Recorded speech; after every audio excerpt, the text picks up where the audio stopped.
खेपले के बात नहीं के बसरता राजा खेपले के बात नहीं के बसरता राजा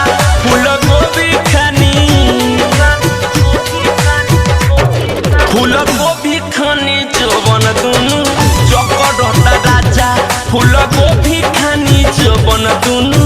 चकरता राजा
रेशम के धागा तोड़ी फकरता राजा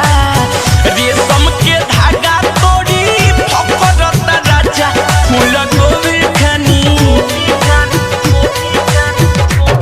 फूल गोभी खानी जवन दुनु चकरता राजा फूल गोभी खानी जवन दुनु चकरता राजा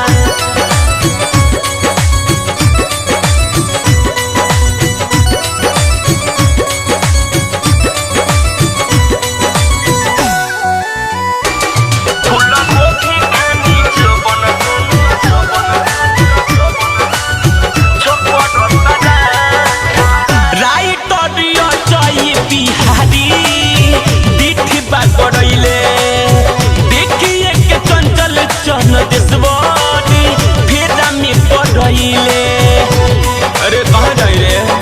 सुनो ना आए आए राइट दिया जाए बिहारी दिख बागड़ले देखिए के चंचल चन देशवर फेरा में पड़ले अलबेलाया शोक रमधार पकड़ता राजा अलबेलाया शोक रमधार पकड़ता राजा फूल गोभी खानी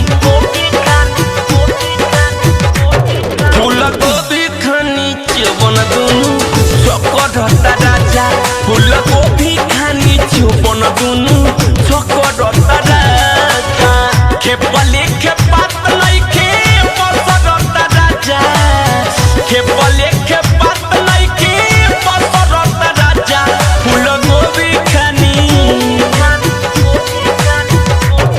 फूल गोभी खानी जवन दुनु चकरता राजा फूल गोभी खानी जवन दुनु चकरता